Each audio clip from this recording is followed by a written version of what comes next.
Hello guys, welcome to my YouTube channel Maddy math classes. आज हम बात करें भाई हमारे पास एक चैप्टर जो बोलते हैं स्वतंत्रता। देखो भाई, अगर आसान सी भाषा बोले इस चैप्टर में पढ़ना क्या है। हमने पहले देखो हमने हमने ना मतलब कि जो ये जो चैप्टर हमारे पास है, इससे पहले है ना हमने एक ठीक से जो चैप्टर किया था उसमें हमें पता है संविधान, मतलब इसको बोलते हैं राजनीति संविधान, इसके बारे में हमने पढ़ा था। तो उसी से संबंधित हमारा एक चैप्टर है। ठीक, तो पहले बात करते हैं स्वतंत्रता क्या होती है। तो स्वतंत्रता का जो भी अंग्रेजी शब्द है, ठीक है, जिसको हम बोलते हैं लिबर्टी, जो लैटिन भाषा से लिबर, और जिसका अर्थ होता है बंधनों का अभाव, मतलब कि बंधनों की कमी। ठीक है, इसका मतलब है बंधनों की कमी। ठीक, इससे लिया गया है।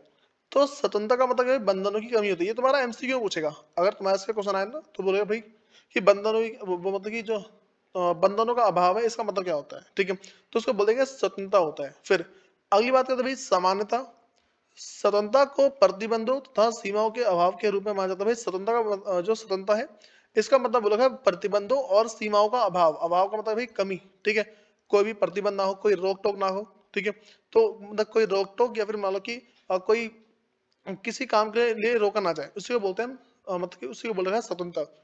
इसे मानव के जो चाहे सो करे के अधिकार का पर्यायवाची समझा जाता है। मतलब कि मानव जो करना चाहता है वो कर सकता है। ठीक है भाई, दूसरे शब्दों में ये तुम्हारी बहुत आसान सी भाषा लिखी है कि स्वतंत्रता का अर्थ है मानव को उस कार्य को करने का अधिकार है जो वह करने के योग्य है। इंसान जो कार्य कर सकता है उसको कर सकता है, लेकिन वो लीगल कार्य होना चाहिए। ठीक है, तो व्यक्ति की आत्मा अभिव्यक्ति की योग्यता का विस्तार करना, मतलब कि देखो जो जो व्यक्ति है उसका विस्तार करना, मतलब उसका विकास करना, तथा ऐसी परिस्थितियों का होना जिसमें लोग अपनी प्रतिभा का विकास कर सके। तो इसी को एक तरीके से स्वतंत्रता बोला गया है। ठीक है भाई, अगली बात करते हैं हब्स के अनुसार। ठीक है, तो हब्स ने इसे मतलब कि क्या बोला है, जो चाहो सो करो, हब्स ने बोला है। ठीक, ये तुम्हारा एमसीक्यू आएगा कि जो चाहो सो करो किसने बोला है। तो भाई की स्थिति को स्वच्छंदता की स्थिति का है जो प्राकृतिक अवस्था में उपलब्ध होती है। देखो ये जो हमारे पास है जो चाहो सो करो, जो इंसान करना चाहता है वो करे, तो ये उसी के अनुसार है। अगली बात है भाई वर्कर के मतलब कि वाकर के अनुसार। तो व्यक्तियों की स्वतंत्रता अन्य व्यक्तियों की स्वतंत्रता के साथ जुड़ी हुई है। देखो कोई एक व्यक्ति है, इसकी स्वतंत्रता है वो किसी दूसरे व्यक्ति की स्वतंत्रता के साथ जुड़ी हुई है। जैसे मान लो कि ये इंसान है, अगर ये कोई काम नहीं कर पाएगा ना तो वो काम सामने वाला भी नहीं कर सकता।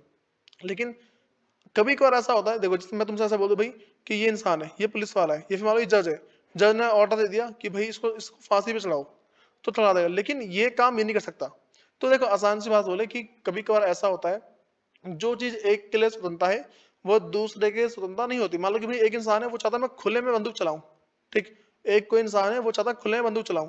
अगर वो ऐसा चाहता है भाई, लेकिन दूसरे के लिए स्वतंत्रता नहीं होगी वो। ठीक है, दूसरा तो भाई उससे बचने के लिए घर में पैक रहेगा। ठीक है, वो क्या घर में अंदर पैक होकर रहेगा। अगली बात करते हैं कि स्वतंत्रता व्यक्तित्व विकास की सुविधा प्लस तर्क संगम बंधन है। ठीक है भाई, स्वतंत्रता का मतलब क्या है। देखो जो वार्कन ने ये बोला है जो स्वतंत्रता है, ठीक, उसने बता रहा कि जो स्वतंत्रता है व्यक्ति के विकास की सुविधा तथा तर्क संगम बंधन है। मतलब कि ना भाई वो अपने बातों को रख सके, एक ऐसा बंधन है। ठीक, 20वीं शताब्दी में महात्मा गांधी, नेल्सन मंडेला तथा आगा सान अभी आंग सान सू, ठीक है, तीन जने कि आदि की व्यक्तियों ने शासन में भेदभाव, मतलब कि किसका राज रहेगा किसका राज नहीं रहेगा, इसमें भेदभाव किया। किसी को ज्यादा हक दे दिया, किसी को कम हक दिया। शोषणात्मक व दमनकारी मतलब दमनात्मककारी नीतियों का विरोध कर स्वतंत्रता को अपनाने का स्वतंत्रता को अपनाने अपने जीवन का आदर्श बनाया। देखो भाई अब क्या हुआ, ये तीन जने थे, महात्मा गांधी हो गया, नेल्सन मंडेला हो गया, और भाई आंग सन सू। ठीक है, ये चीन का था, नाम से पता लग रहा भाई। ठीक, तो इन सब ने ये देखा कि भाई जितने भी हम कार्य कर रहे हैं वो सारे के सारे कार्य क्या कि हमारे साथ भेदभाव हो रहा है। ठीक है, हमारा शोषण हो रहा है, हमें दबाया जा रहा है। तो इन सब नीतियों से बचकर उन्होंने क्या भी जीवन को मतलब की जो स्वतंत्रता है, स्वतंत्रता को अपने जीवन का मुख्य लक्ष्य बनाया। ठीक भाई, अगली बात हमारे पास है जिसको बोलते हैं स्वतंत्रता के प्रकार। पहले बोलते हैं भाई प्राकृतिक स्वतंत्रता। ठीक, तो व्यक्ति अपनी इच्छा अनुसार सब कुछ करने की पूर्ण स्वतंत्रता होती है। इसके अंदर मानव के कार्य पर किसी प्रकार का बंधन नहीं है। जो मानव जो भी कोई कार्य करना चाहता है उस पर किसी प्रकार की रोक नहीं है, इसी को बोलते हैं प्राकृतिक स्वतंत्रता। ठीक, अगली बात करते हैं व्यक्तिगत स्वतंत्रता है। तो निजी मामलों में विकल्प स्वतंत्रता। भाई अगर मेरे पास कोई मेरी निजी प्रॉब्लम है उसको मैं जिस तरीके से सॉल्व करना चाहूँ, इसकी स्वतंत्रता मेरे पास होनी चाहिए। ठीक, दूसरा भाई जीवन में सुरक्षा। मुझे अपने जीवन को सुरक्षित करने के लिए मैं किसी भी हद तक जा सकता हूँ, और कानून में भी वाली बात लिखी हुई है। ठीक है, अगली बात है भाई कि विचार अभिव्यक्ति तथा आस्था की स्वतंत्रता। भाई मैं अपना विचार कैसा भी रखूं, मेरी अभिव्यक्ति जो मेरा खुद का जो अंदर का इंसान है वो कैसा भी हो, और जो मैं किसी में आस्था रख सकता हूँ, मैं इंसान में, शैतान में, जिसमें मुझे आस्था रखनी है मैं उसमें आस्था रखता हूँ। अगली बात भाई, तीसरा मेरे पास है राजनीतिक स्वतंत्रता। तो राज्यों के कार्य में भाग लेने का अधिकार, भाई मैं चाहूँ तो अपने देश का काम करूँ ना करूँ मेरे हक में है, ठीक। अगला है वोट का अधिकार, मेरे में ये मेरे हक में है, मैं किसको वोट देना चाहता हूँ, किसको वोट नहीं देना चाहता। अगला है भाई स्वतंत्र तथा निष्पक्ष चुनाव लड़ने का अधिकार, भाई मुझे पूरा पूरा मैं पूरा स्वतंत्र हूँ, मैं पूरा खुला हूँ कि भाई मैं जिसको वोट देना चाहूँ उसको वोट दूं, मतलब कि निष्पक्ष रूप से वोट दूं। अगला है शासन की नीतियों, मतलब ये जो हमारे देश का जो नीति है, जो रूल्स है, जो पॉलिसी है, ठीक है, पॉलिसी तथा कार्यों का समर्थन अथवा विरोध करने का अधिकार, भाई मैं चाहूँ तो मैं, अगर मेरे देश में कोई ऐसा कार्य हो रहा है वो मुझे अच्छा लगेगा मैं उसको सपोर्ट करूंगा, ठीक, मैं उसका समर्थन दूंगा, ठीक है। लेकिन अगर मुझे अच्छा नहीं लगा तो मैं उसका विरोध करूंगा। उसके बाद भाई तीसरा मेरे पास, चौथा मेरे पास है आर्थिक अधिकार, ठीक है। तो कोई लाभकारी पद पाने या कारोबार करने के अधिकार, भाई मैं जैसा, मतलब कि जो जो भी कारोबार करना चाहता हूँ, ठीक है, वो सारे सारे कारोबार में करूंगा, ठीक। अगला है अभाव से मुक्ति का अधिकार, ठीक। भाई मैं किसी भी तरह की, मतलब कि मैं ना देखो किसी चीज की कमी है तो मैं उन सबको आराम से पालूंगा, ये चीज हमारे पास होनी चाहिए। अगला है वस्तु के उत्पादन तथा वितरण करने का अधिकार, मैं जिस वस्तु को उत्पादन करना चाहता हूँ उसका उत्पादन कर सकता हूँ और उसको उसका वितरण जहां करना चाहूँ वहां कर सकता हूँ। अगला अभिव्यक्ति की स्वतंत्रता, ठीक। तो अभिव्यक्ति की स्वतंत्रता का जो मुद्दा है, ठीक है, वो इसको बोलते हैं कि हस्तक्षेप के लघुत्तम क्षेत्र से जुड़ा हुआ है, ठीक। इसका मतलब ये होता है भाई कि जो सबसे जो छोटा क्षेत्र है, ठीक है, जो भी क्षेत्र है उनके सबसे छोटे क्षेत्र से जुड़ा हुआ है। मतलब कि जो हम दुनिया में जितने भी कार्य कर रहे होते हैं, ठीक है, हम दुनिया में जितने कार्य करते हैं वो सारे के सारे कार्य किसी न किसी चीज से जुड़े होते हैं, ठीक। और जिस चीज से जुड़े होते हैं, ठीक है, उसे बोलते हैं हस्तक्षेप के लघुत्तम क्षेत्र, ठीक। अगली बात करते हैं भाई, इसका नाम है जॉन जॉन स्टुअर्ट मिल ने अपनी पुस्तक, ठीक, ऑन लिबर्टी में सबल तर्क रखते हुए अभिव्यक्ति की स्वतंत्रता उन्हें भी होनी चाहिए। देखो भाई, जो ये जो एक ना बंदा है, ठीक है, इसने ना अपनी बुक में बोला है कि हर एक इंसान, अभिव्यक्ति का मतलब भाई जो कोई इंसान है वो, ठीक है, अब मतलब कि व्यक्ति की स्वतंत्रता, कोई भी इंसान है उसको पूरा, मतलब कि पूरे पूरे रूप से स्वतंत्र होने का अधिकार है जिनके विचार आज की स्थिति में गलत और भ्रामक लग रहे हो। देखो भाई, और ये जो जॉन स्टुअर्ट मिल है भाई, इनके ना लोग अब इसको गलत मानते हैं, ठीक है, बोलते हैं भाई ये बंदा गलत था, ठीक है। अगली चीज भाई, इसको बोलते हैं चार सबल के तर्क, ठीक है, जो एक दूसरा बंदा है, ठीक है, जिसने हमें कुछ कुछ बातें और दी है, कर कि कोई भी विचार पूरी तरीके से गलत नहीं होता, ठीक। अगर मेरे लिए कोई सी बात सही है तो दूसरे के लिए वाली बात गलत हो सकती है, इसमें सच्चाई का भी कुछ अंश होता है, ठीक है, उसमें हमेशा कुछ ना कुछ सच्चाई जरूर होती है, ठीक। अगला सत्य स्वयं से उत्पन्न नहीं होता बल्कि विरोधी विचारों के टकराव से पैदा होता है। देखो ये जो किसी चीज का जो सच है, ठीक, वो खुद उत्पन्न नहीं होगा, वो हमेशा किसी न किसी टकराव से पैदा होता है। अगला जब किसी विचार के समक्ष एक विरोधी विचार आता है तभी उस विचार की विश्वसनीयता सिद्ध होती है। देखो जब किसी विचार के समक्ष कोई, मान लो किसी इंसान को कोई विचार है, ठीक है, उसके उस विचार के मान लो कि उस विचार को मना करने वाला कोई इंसान आया, उसका अगर कोई विरोध करने वाला इंसान आता है तभी जाके भाई उस बात पे विश्वास लोग पैदा करते हैं, ठीक है, वरना विश्वास करते नहीं उस पर। अगला भाई, आज जो सत्य है वह हमेशा सत्य नहीं रह सकता। ये सारी इनकी बातें भाई ध्यान रखे चलना। इन सब में से तुम्हारा कोई सा भी एमसीक्यू आएगा, वरना आया तो तुम्हारे दो से, देखो 2 से 4 मार्क्स का क्वेश्चन आता है, ध्यान रखे चलना। कई बार जो विचार आज स्वीकार नहीं किए वे आने वाले समय में मूल्यवान हो सकते हैं। कुछ कुछ विचार ऐसे हैं जिसको हमने पहले नहीं माना, ठीक है, मतलब ये बात कि कुछ कुछ बातें ऐसी होती है जिनको पहले हमने नहीं माना, उसे अभी हमें मानना पड़ रहा है, ठीक है, वो बात सही है, अभी सच है। अभिव्यक्ति की स्वतंत्रता पर कई बार प्रतिबंध अल्पकालिक रूप से समस्या का समाधान बन जाते हैं।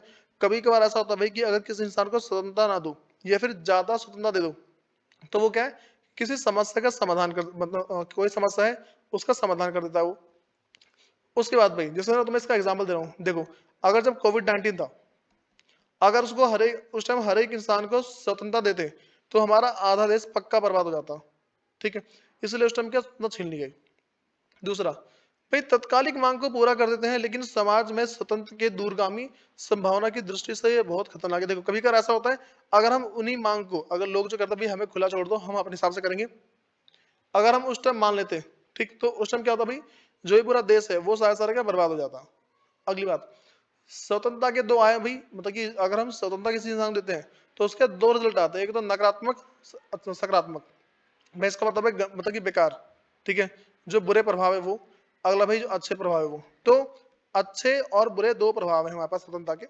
तो पहले बात करें कि मेरे पास जो नकारात्मक है वो क्या है। नकारात्मक अभाव में इसका निहितार्थ, इसका इसका मतलब होता है कि मतलब, ठीक है, मतलब। तो नकारात्मक भाव में इसका निहितार्थ है जहां तक संभव हो प्रतिबंध का अभाव हो। ठीक है भाई, इसमें बता रखा है जहां तक संभव हो प्रतिबंध ना लगा जाए, क्योंकि प्रतिबंध व्यक्तिगत स्वतंत्रता में कटौती करता है। ठीक है, जो प्रतिबंध है वो लोगों की समस्या, मतलब कि जो लोगों की स्वतंत्रता है उसमें हमेशा कटौती करता है। फिर इसलिए इच्छा अनुसार कार्य करने की छूट हो, जो जिस कार्य को मैं करना चाहता हूँ, ठीक है, उस कार्य को करने की छूट हो। और व्यक्ति के कार्यों पर किसी प्रकार का प्रतिबंध ना हो। भाई कोई इंसान अगर कोई ऐसा कार्य कर रहा है, ठीक है, तो उस पर किसी प्रकार का प्रतिबंध नहीं होना चाहिए। ठीक। अगला भाई, समर्थक है जॉन स्टुअर्ट मिल और एफ हाइक आदि। ठीक है भाई, ऐसे बहुत सारे लोग हैं ये सारी सारी ये बात बोलते हैं। ठीक है, ये जितनी बातें ना, ये सारे लोग ये बात, ये मतलब कि जितने मैंने तुम्हें नाम बताया, ठीक, ये जो नीचे नाम लिखे हैं, ये सारे वही लोग हैं जो इन बातों को बोलते हैं वो।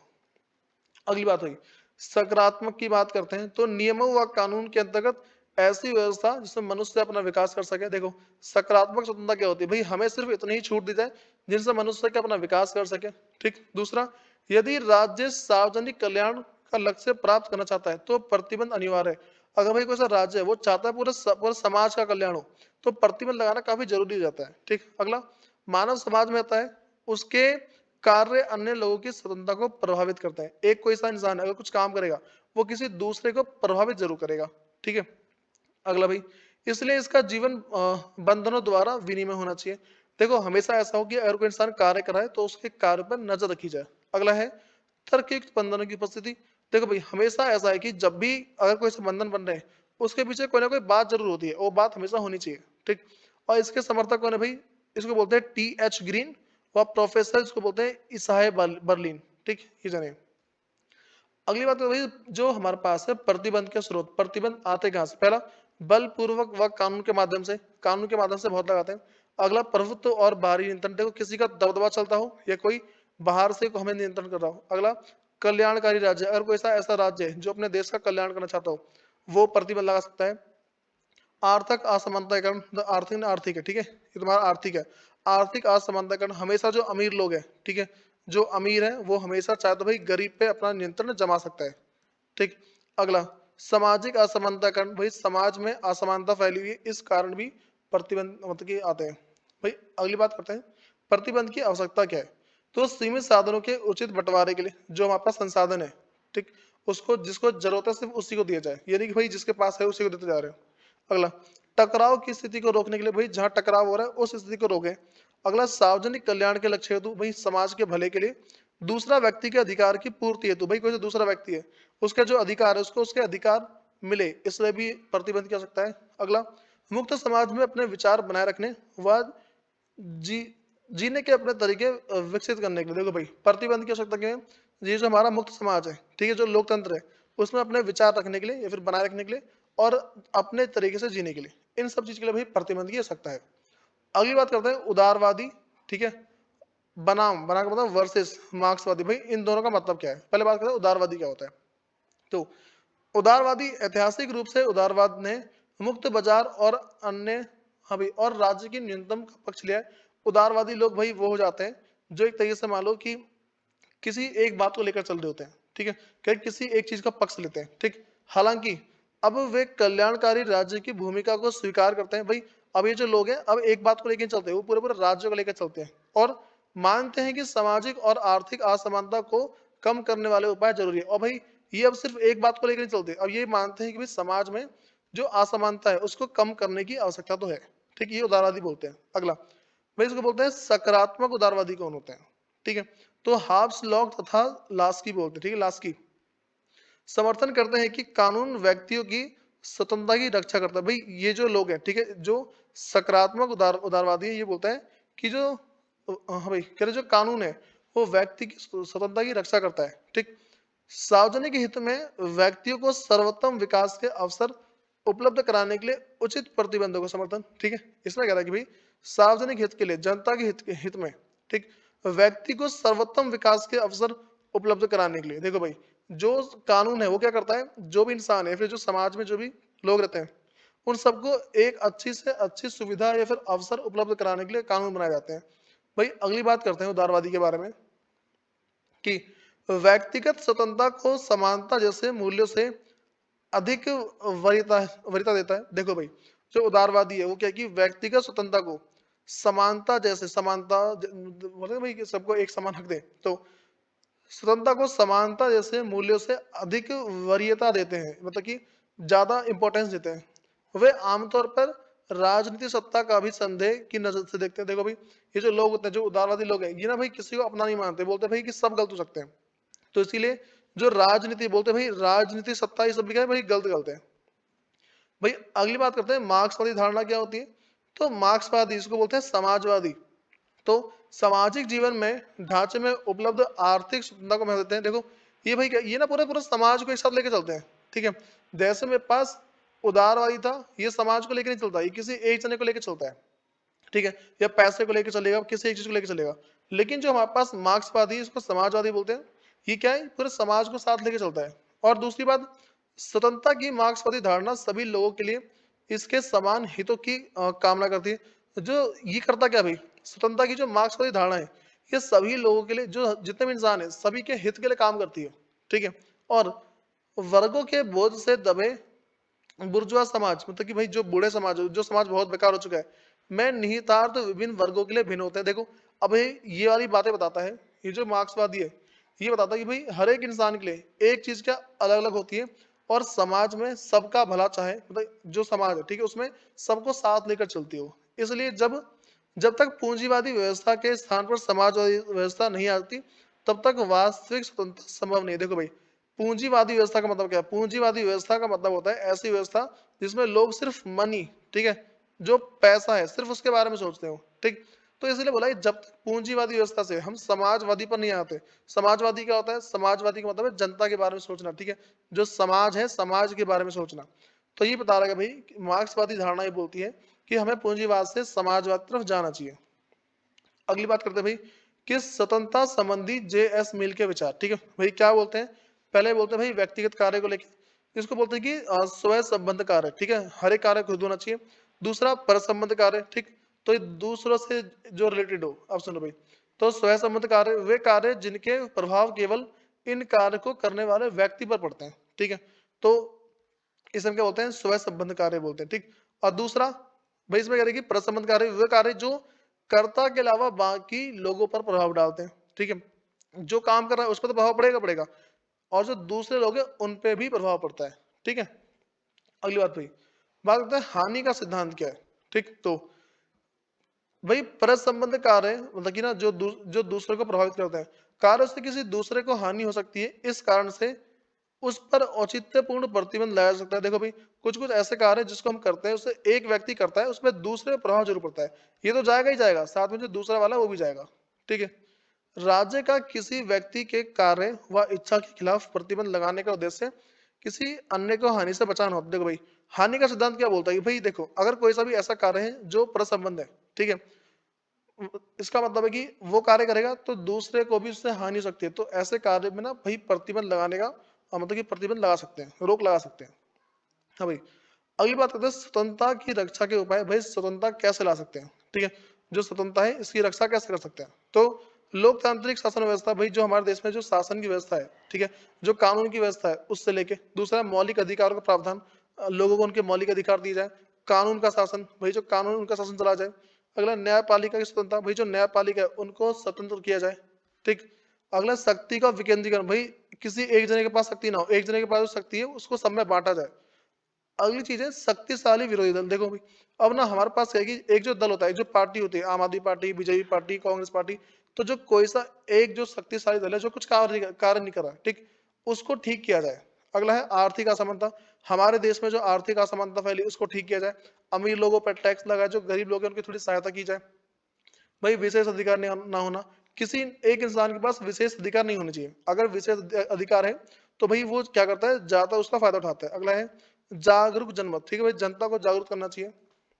हाँ भाई, देखो मैं तुम्हें जितनी बातें बताई ना, पहले इन बातों को याद कर लेना। अब जो हम अगली बातें करते हैं, देखो मैं तुम्हें ना जितनी भी इसकी वीडियो बना रखी है, अगर जिस वीडियो पे जिस चैप्टर पे 100 कमेंट आ जाते हैं, मैं उसके इंपॉर्टेंट क्वेश्चन की वीडियो अपलोड करूंगा। फिर मिलते हैं इसकी नेक्स्ट वीडियो में। धन्यवाद।